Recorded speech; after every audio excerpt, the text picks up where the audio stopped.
0973 오늘은 봄철 탈모 건강과 여성 탈모에 대해 알아보겠습니다. 궁금한 내용 있으신 분들 샵 0973번 짧은 글 50원 긴 글 100원의 정보 이용료 부과되는 문자로 남겨주세요. 전문의가 상담해 드리겠습니다. 자, 오늘 이 시간 나용필 모피부과 나용필 원장과 함께합니다. 어서 오세요. 네, 안녕하세요. 네, 반갑습니다. 자, 이제 또 계절이 바뀔 때마다 늘 걱정하는 것들 중에 하나가 또 탈모인데 봄철 탈모 관리는 이제 좀 어떻게 하는 게 좋을까요? 네, 봄에는 일교차가 커지면서 몸의 컨디션이 떨어질 수 있습니다. 몸의 컨디션이 떨어지면 두피 상태가 악화되고 목으로 가는 혈액순환도 장애가 발생해서 머리카락이 많이 빠질 수 있습니다. 봄철에는 특히 이제 몸 컨디션을 잘 유지하기 위해서 충분한 휴식을 취하시고 적절히 수분 섭취를 잘 해주시는 것이 모발 건강에 도움이 되겠습니다. 또한 황사나 꽃가루 등이 많이 날릴 수 있는데요. 황사나 꽃가루 등에 의해서 두피에 자극이 발생하게 되면 탈모가 악화될 수 있기 때문에 황사나 꽃가루가 심한 시기에는 가급적 외출을 삼가하시는 것이 좋고, 외출 후에는 청결하게 두피를 잘 세척해 주신 것이 건강한 두피를 유지하는 데 도움이 되겠습니다. 네, 진짜 이제는 뭐 미세먼지, 황사, 꽃가루 이런 걸 또 걱정을 해야 되는 시기지만 그래도 또 봄을 기다리게 되니까 이럴 때일수록 또 머리카락 관리, 두피 관리도 잘 하셔야 될 텐데 그래서 샴푸 사용하는 것도 그냥 쓰면 안 되더라고요. 좀 어떻게 사용하는 게 좋을까요? 네, 그 샴푸 종류는 이제 본인 두피에 맞게 적절히 선택하시는 것이 좋은데요.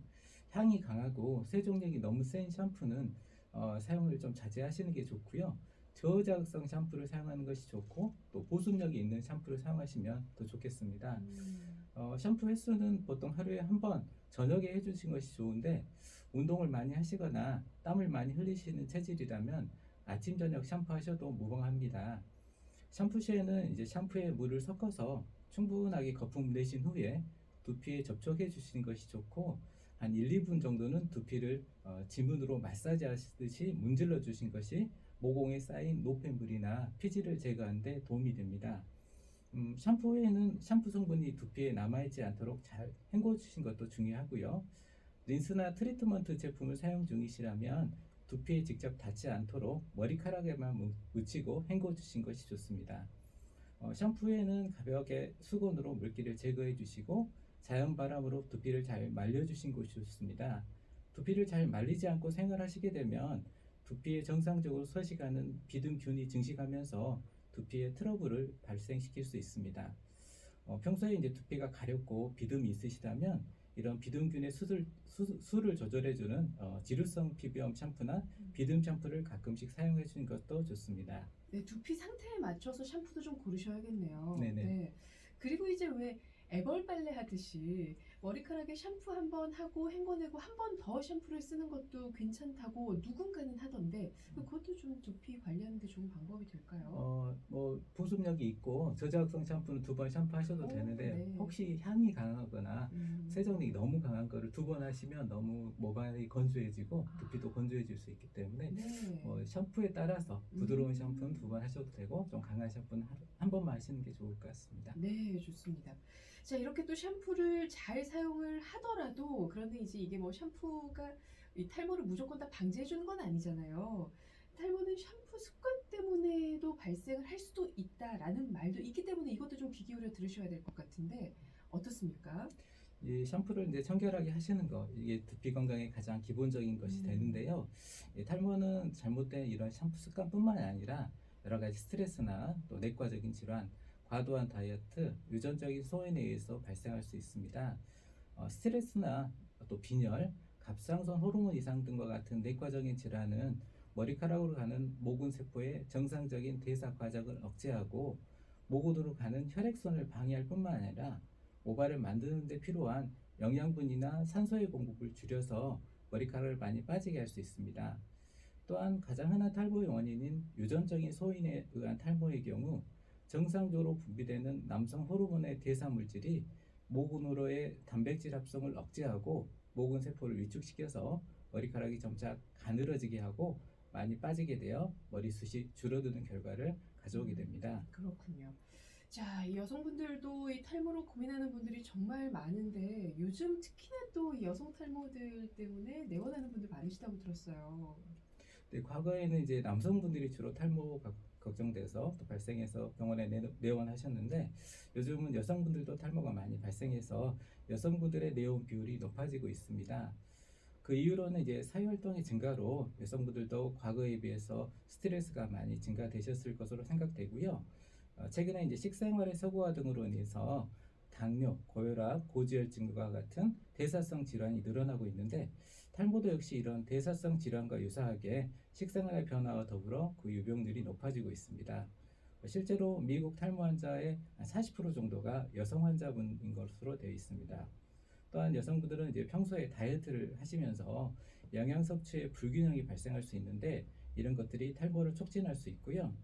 또 이제 생리 등으로 인해서 이제 빈혈이나 철분 부족 등이 또 많이 발생할 수 있는데 이런 빈혈이나 철분 부족 등이 탈모를 악화시킬 수 있습니다. 네.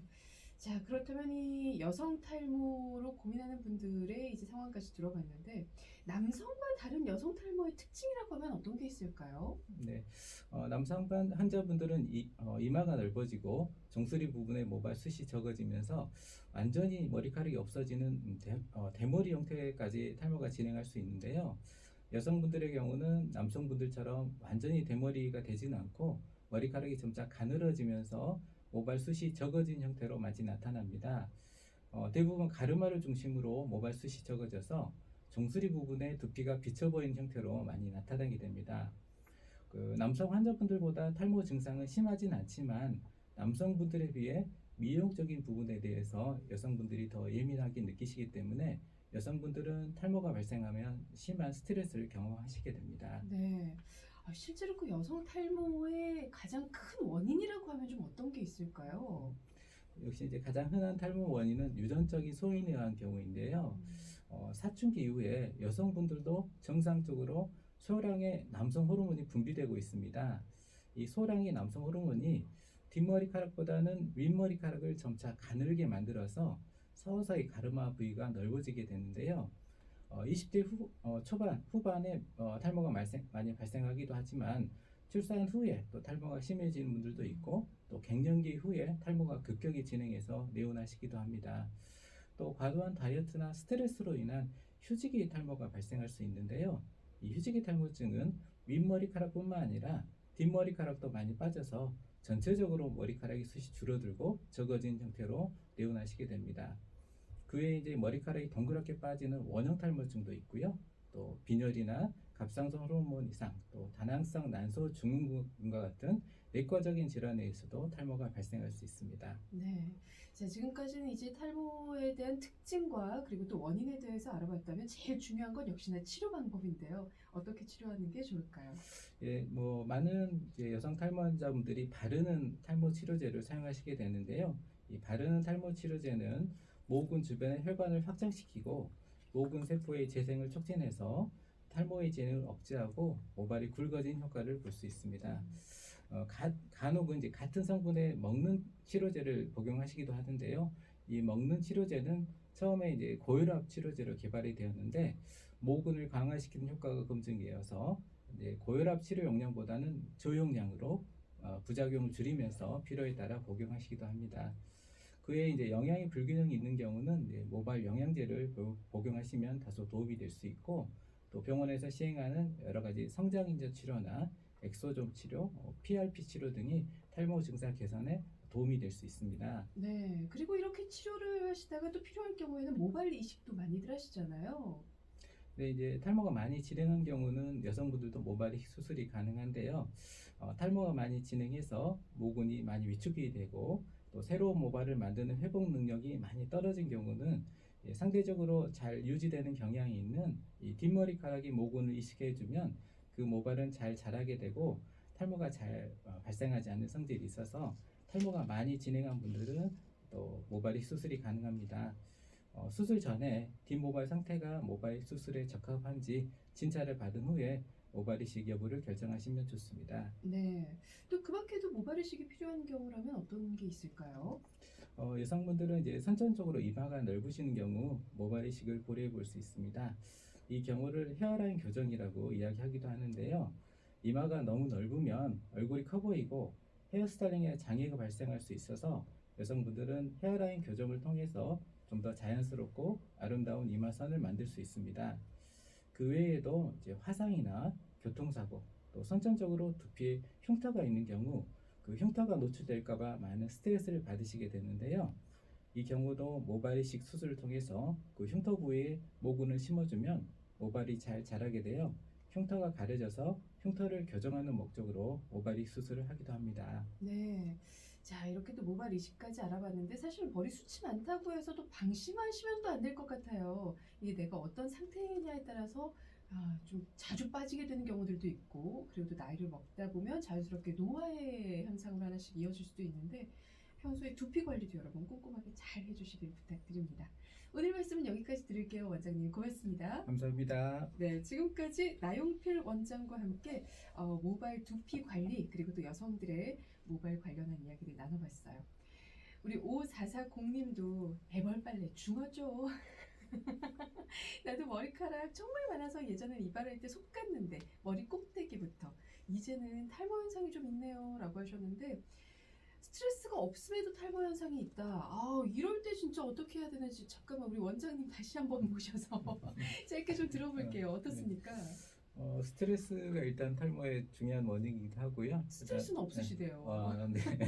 일단 식사를 잘 하시는 것도 중요한데 어, 우리 모발을 만들어내는 데는 많은 에너지, 영양분, 산소가 필요한데요. 실제로 이제 여성분들 같은 경우는 영양의 불균형이 좀 있는 경우가 있어요. 또는 네. 다른 혹시 내과적인 질환에 의해서도 영양분 흡수가 좀 줄어들 수 있고요. 네, 그래서 그리고 또 남성분이세요.